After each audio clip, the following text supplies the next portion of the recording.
The Galactic Federation's Grand Assembly Hall had never been so silent. Thousands of representatives from hundreds of species sat frozen, their eyes fixed on the holographic display dominating the chamber center.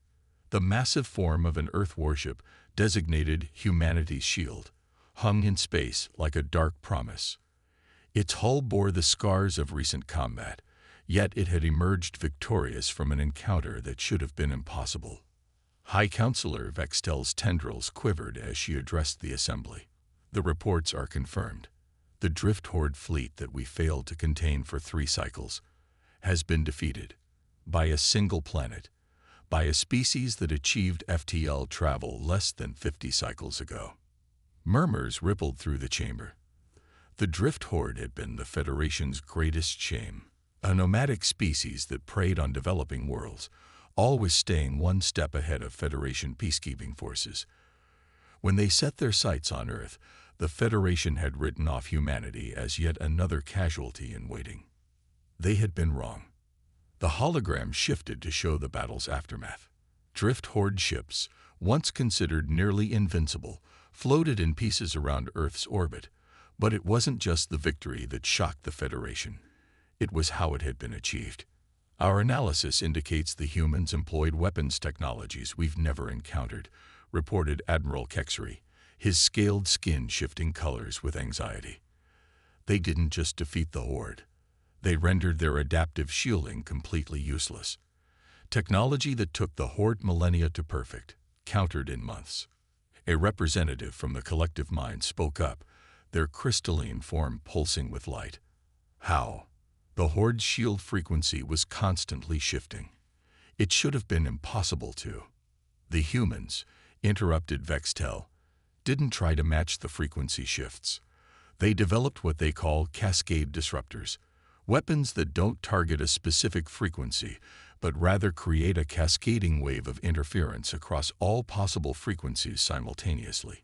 It's elegant in its brutality. The assembly erupted in shocked discussions. Such an approach should have required more energy than a planet's entire power grid could generate.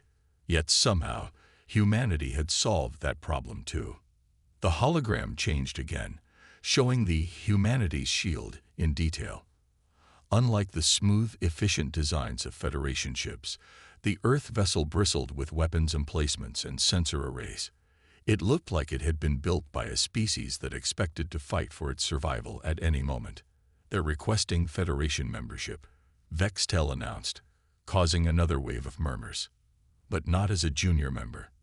They demand full voting rights and a seat on the Security Council. Preposterous, shouted a representative from the Ancient Worlds Alliance. They're barely out of their gravity well. The arrogance, cut in Admiral Kexry, of a species that just accomplished what our entire fleet couldn't do in 3 cycles. They earned this conversation. Security footage began playing, showing the battle from multiple angles. The Drift Horde's massive fleet had emerged from hyperspace, expecting another easy conquest. Instead, they found Earth's orbital defense grid waiting. The humans hadn't just prepared for invasion. They had prepared to win. The cascade disruptors had been just the start. Earth's ships demonstrated maneuvers that seemed to deny physics, using gravitational slingshots and tactical jumps in ways that made traditional space combat doctrine obsolete. Their electronic warfare suites had turned the Horde's own communication networks against them, creating chaos in their normally coordinated assault patterns. But what truly terrified the Federation representatives wasn't the technology.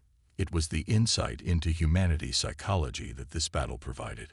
Other species developed technology through careful experimentation and gradual refinement. Humans, faced with extinction, had made impossible leaps in understanding, driven by desperate necessity. There's more, Vextel said quietly. They know we detected the Horde's approach to their system. They know we chose not to warn them. The silence that followed was deafening. The Federation's non-interference policy with developing worlds had seemed wise and practical for millennia. Now, faced with humanity's response to being left alone against the darkness, that policy felt like a terrible mistake. They're demanding an explanation, she continued. And they're not asking nicely. The Humanity's shield is parked outside our defense perimeter as we speak. Its weapons aren't powered up yet. The Federation had always seen itself as the adult in the room, the wise elder civilization, guiding younger species toward enlightenment. But in humanity, they faced something new. A species that had looked into the abyss of extinction and instead of falling in, had built wings. "We need to vote," Vextel announced. "Do we accept their terms, or do we risk?" She didn't need to finish the sentence. The hologram told the story. Humanity had faced its trial by fire alone, and emerged stronger than anyone could have predicted. The Federation could either accept them as equals now, or risk making them enemies. The voting began, but in their hearts, every representative knew they had no real choice. Humanity had changed the rules of the game. The only question was whether the Federation could adapt to the new reality they represented. As the votes were tallied, the Humanity's shield maintained its vigilant watch, a silent reminder that the galaxy's political landscape had changed forever. The age of humanity had begun, and the Federation would never be the same.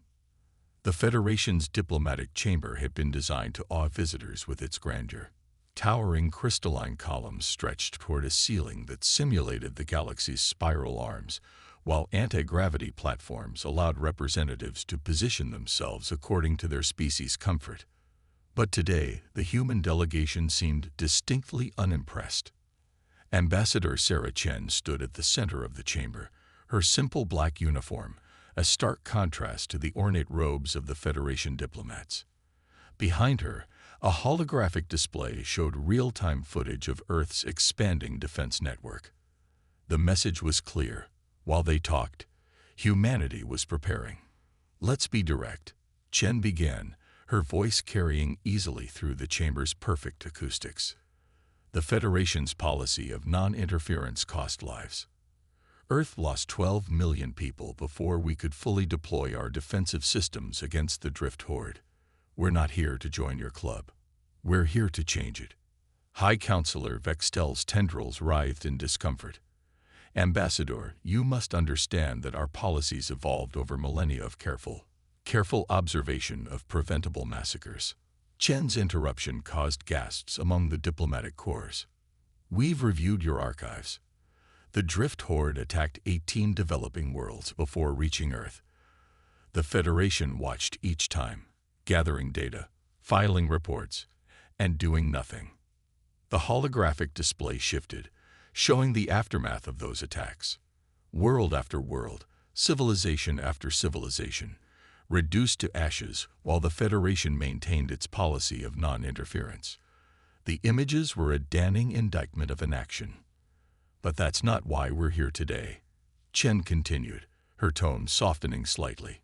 "We're here because humanity has something the Federation needs, proof that the Drift Horde can be defeated. And more importantly, the technology to do it again." The chamber erupted in murmurs as the display changed once more, showing schematics of Earth's revolutionary cascade disruptor technology. But the schematics were clearly incomplete. Enough to prove it existed, not enough to reproduce it. Admiral Kexery leaned forward, his scales shifting to a deep blue of intense interest. "You're proposing a trade." "We're proposing a partnership," Chen corrected. "Earth will share its defensive technologies with the Federation. In exchange, we want more than just a seat at the table. We want reform." The human delegation distributed data tablets containing their proposal. As the Federation representatives reviewed the documents, their reactions ranged from shock to outrage to thoughtful consideration. "This is unprecedented," Vextel declared.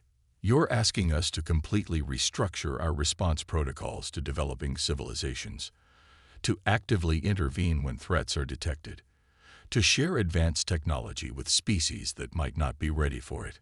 We're asking you to stop hiding behind policy while people die," Chen countered. "Earth didn't develop our defensive technology in a vacuum. We did it because we had to, because no one else would help. How many other civilizations might survive if given the same chance?" The display shifted again, this time showing a real-time feed from Earth's long-range sensors. They revealed something that made several Federation representatives physically recoil. The drift horde wasn't destroyed, merely scattered. They were regrouping. They'll be back, Chen stated flatly. Not just for Earth, but for every developing world they can find. The only question is whether they'll face a united defense, or if the Federation will continue to watch and wait while worlds burn. A representative from the Ancient Worlds Alliance floated forward. And if we refuse your terms? Chen's smile was diplomatic, but held an edge of steel. Then Earth will defend those worlds anyway. We'll share our technology with any civilization under threat, regardless of their development level. How long do you think the Federation's authority will last when people realize there's an alternative to your protection? The threat was subtle but clear. Earth wasn't asking permission to change the galactic order. They were announcing their intention to do so, with or without Federation approval. You're talking about appending millions of years of careful social development, protested another representative. We're talking about survival, Chen corrected. The galaxy is changing. The drift horde proved that.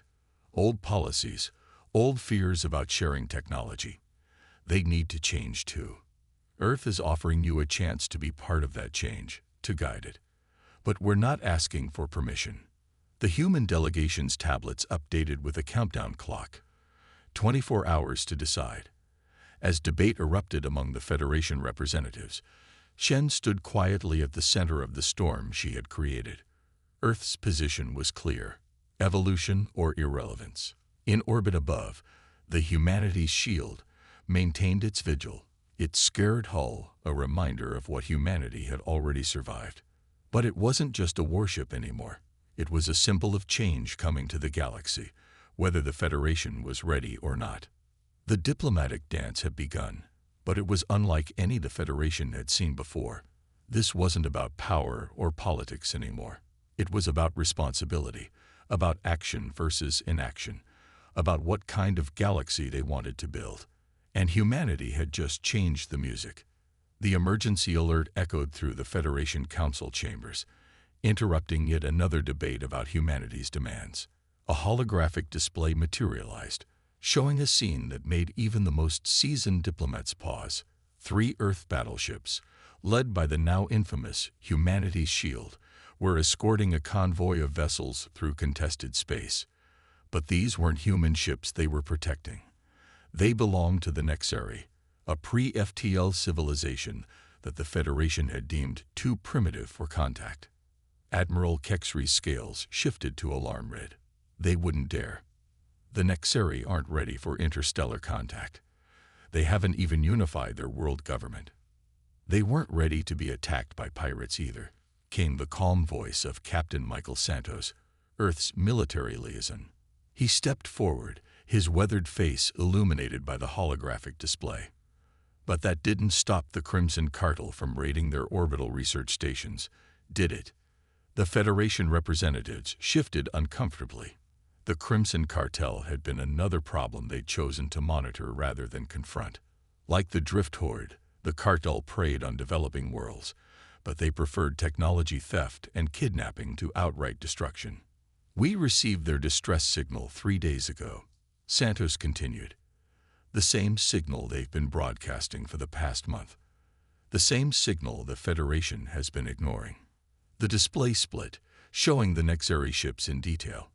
They were crewed by Federation standards, early attempts at space exploration.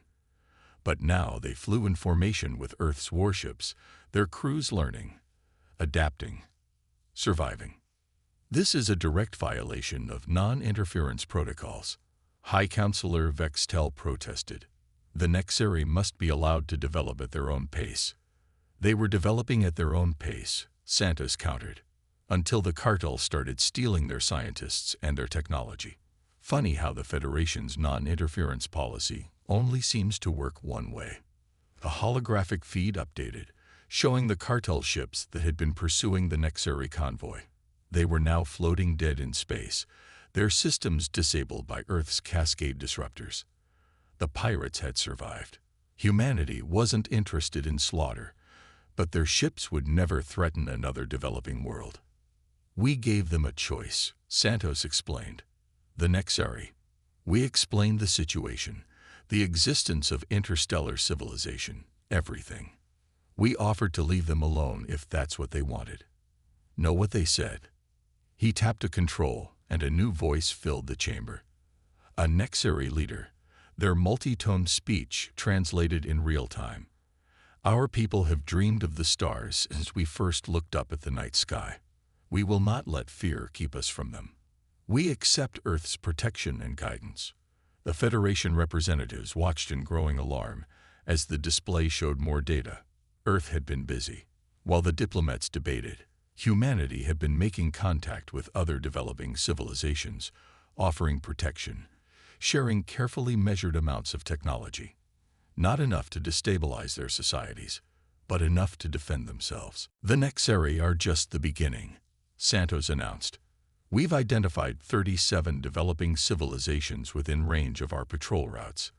Each one will be given the same choice: accept protection and guided development, or continue alone. But we won't stand by and watch them be preyed upon. You're creating chaos, a representative from the Ancient Worlds Alliance shouted. These species aren't ready for the complexity of interstellar politics. They weren't ready to watch their people be kidnapped or killed either, Santos replied evenly. Sometimes readiness isn't a choice we get to make. Sometimes survival forces our hand. The display shifted again, showing a map of Earth's growing network of protected worlds. Each point of light represented a civilization that had chosen humanity's protection over the Federation's neglect. It wasn't just military protection. Earth was sharing medical technology, clean energy systems, agricultural advances, carefully, responsibly, but sharing nonetheless. We call it the Guardian Initiative, Santos explained. Any civilization that asks for help will receive it. Any world under threat will be defended. We're not forcing anyone to join us. We're simply offering an alternative to hoping the Federation notices when they're in danger. The chamber erupted in arguments, but they felt hollow even to those making them. The Federation's policy of non-interference had been based on the assumption that they could control the flow of information and technology to developing worlds. Earth had just proved that assumption obsolete. More importantly, they'd proved something that the Federation had never considered. Given the choice between isolation and guided development, most civilizations chose to reach for the stars. The Nexari convoy will reach Earth space in 6 hours, Santos concluded. They'll be the first of many. You can either help us establish protocols for responsible technological sharing and cultural integration, or you can watch as we do it anyway. But the old policy of watching and waiting is over. As if to emphasize his point, the holographic display showed more Earth ships emerging from FTL travel, headed toward other developing worlds, other civilizations crying out for protection. Humanity wasn't asking permission anymore. They were reshaping the galaxy's future, one rescued civilization at a time. The Federation faced a choice: adapt to this new reality, or become increasingly irrelevant as more worlds turned to Earth for protection. The age of passive observation was over. The age of active guardianship had begun. The Federation's Strategic Command Center hummed with activity as High Counselor Vextel reviewed the latest reports. Trade routes were being redrawn. Traditional shipping lanes were being avoided, all because Earth's protection fleets were expanding their patrol zones, and no one wanted to risk encountering them, or worse, being caught preying on their protectorates. The economic impact is becoming severe, reported Counselor Zarix, his crystalline form pulsing with anxiety. Major trading houses are demanding we take action. Earth's Guardian Initiative is disrupting patterns of commerce that have existed for millennia. The holographic display showed the extent of the disruption. Traditional Federation trade routes had relied on the ability to exploit developing worlds for resources, never officially, of course, but through carefully managed independent operators. Now those operators were finding their ships disabled, their crews detained, and their cargo returned to its rightful owners. Then we implement the plan, Vextel declared. Initiate economic isolation protocols. Cut them off from all Federation markets. Let's see how long Earth can maintain its protection fleet without access to interstellar trade. The orders went out, spreading across Federation space at FTL speeds. Earth and its protectorate worlds were to be blacklisted. No trade, no technological exchange, no diplomatic contact. The Federation would starve them of resources until they were forced to abandon their disruptive policies. But the response wasn't what they expected. Ambassador Chen's hologram appeared in the chamber, her expression calm despite the Federation's declaration of economic warfare. "We've received your notification of trade restrictions," she said. "We accept them, and we're implementing our own changes in response." The display shifted, showing a new network of trade routes, ones that completely bypassed Federation space. Earth's protectorate worlds weren't just receiving military protection. They were being integrated into a new economic alliance. Resources that the Federation had long taken for granted were now being traded directly between protected worlds. "You see," Chen continued, "while you were trying to isolate us, we were building something new. The Mutual Development Alliance. Every world under our protection is now part of a cooperative economic network. We trade with each other, develop together, grow together." The Federation representatives watched in growing horror as the data scrolled past. The Nexary's advanced materials science, combined with Earth's engineering. The Kethary's biological insights, merged with human medical technology. Each civilization contributed its strengths, and in return received the support of the entire alliance. "But surely they can't," Zarix began. "Can't what?" Chen interrupted. "Can't survive without Federation approval. Can't develop without your guidance. While you were planning how to starve us into submission, we were teaching our protectorate world sustainable development, energy independence, resource management, everything they need to stand on their own." The display updated again, showing the rapid advancement of various protected worlds. They weren't just surviving, they were thriving. The Federation's attempt at isolation had only accelerated their cooperation and mutual growth. "Your economic warfare has another unintended effect," Chen added, almost casually.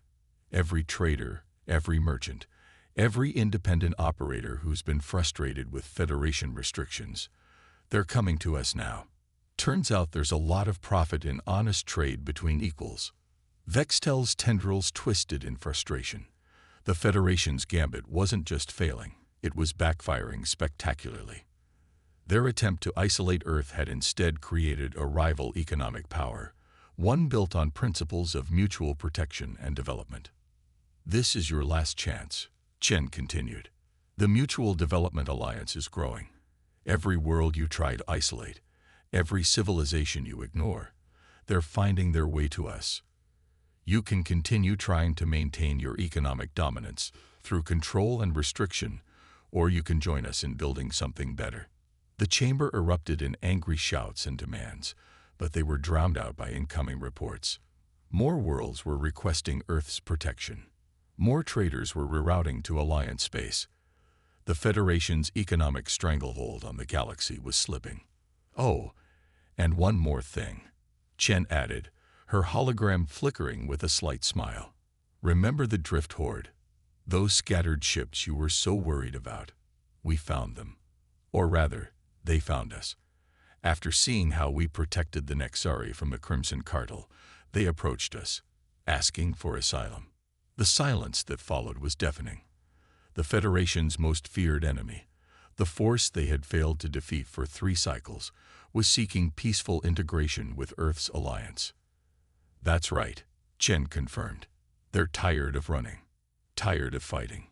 We offered them a choice: continue their old ways and face our weapons, or join us and help protect others. They chose protection. They're helping us patrol our trade routes now." The Federation's gambit had failed completely. Their attempt to isolate Earth had instead created exactly what they feared most: a viable alternative to their authority. An alliance built not on control and restriction, but on mutual protection and development. As Chen's hologram faded, Vextel realized they had miscalculated badly.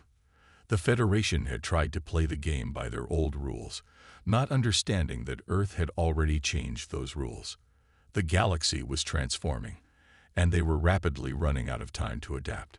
The Great Hall of Earth's Orbital Assembly Station wasn't built to impress. Unlike the Federation's grand chambers, it was designed for functionality, with clear sight lines and excellent acoustics. Yet today it held more political power than any room in the galaxy's history. Federation representatives sat alongside delegates from Earth's Mutual Development Alliance, while reformed drift horde ships patrolled outside with their former victims. Ambassador Chen stood at the central podium, her eyes sweeping across the gathered representatives of nearly every spacefaring civilization in known space. The past month had brought changes no one could have predicted. "We're not here to dissolve the Federation," she began, her voice carrying to every corner of the chamber. "We're here to transform it, to build something that serves all civilizations, not just the established powers." The holographic display activated, showing the galaxy in real time. Points of light represented every world, every station, every trade route, both Federation and Alliance. They were no longer separate networks, but increasingly interconnected, impossible to untangle. "The old system is already gone," Chen continued. "It didn't end with a war or a revolution. It ended the moment we proved there was a better way. The moment we showed that protection is stronger than exploitation, that cooperation builds more wealth than control." High Counselor Vextel rose from her seat, her tendrils now steady with acceptance. "The Federation Council has reviewed the proposed merger of our organizations. We agree that the time for change has come, but we have concerns about maintaining stability during the transition, which is why we're not doing this alone," Chen replied, gesturing to the assembled delegates. "Every civilization here has something to contribute. The Federation's experience in maintaining interstellar peace, Earth's protective doctrine, the Alliance world's innovative spirit, even the reformed drift horde's understanding of adaptation and survival." The display shifted, showing the proposed structure of the new organization, the Galactic Cooperative, not ruled by any single power, but guided by principles of mutual protection and development. Every member world would have a voice, every civilization a chance to contribute. "We've already seen what happens when we work together," Chen continued. "The Nexaries materials science combined with Earth's engineering has revolutionized ship construction. The Ketharies biological insights merged with Federation medical technology has cured diseases that plagued dozens of worlds. This is just the beginning." The chamber hummed with conversation as representatives discussed the possibilities. The old fears were fading, replaced by a growing understanding of what they could achieve together. "But the greatest change," Chen announced, "is in how we treat developing civilizations. No more watching from the shadows. No more arbitrary rules about who deserves protection. Every sapient species has the right to reach for the stars without fear of predation or exploitation." The display showed the latest success story, a young civilization that had been on the verge of destroying itself in nuclear war.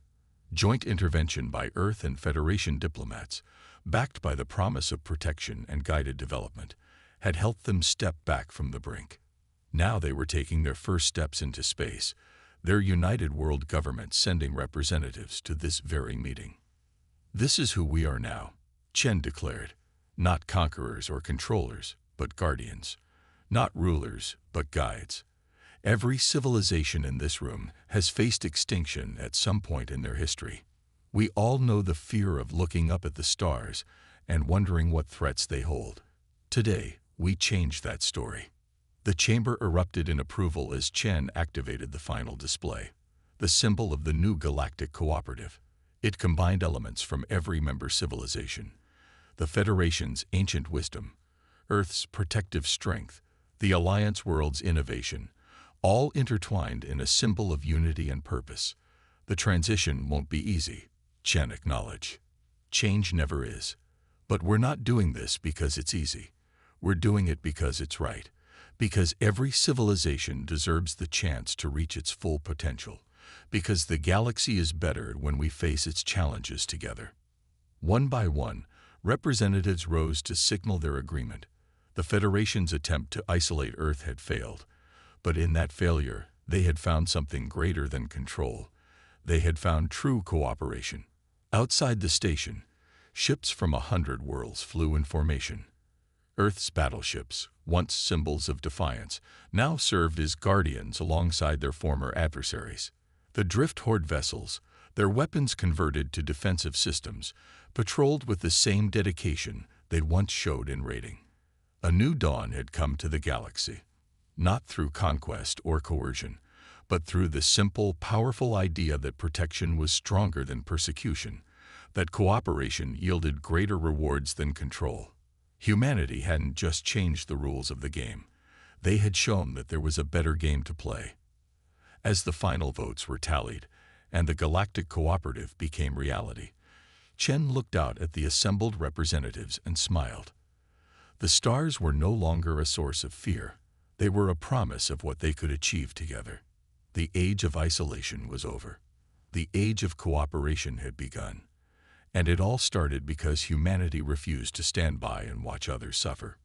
In the end, that was humanity's greatest contribution to the galaxy, not their technology or their military strength, but their unwavering belief that everyone deserved a chance to reach for the stars without fear.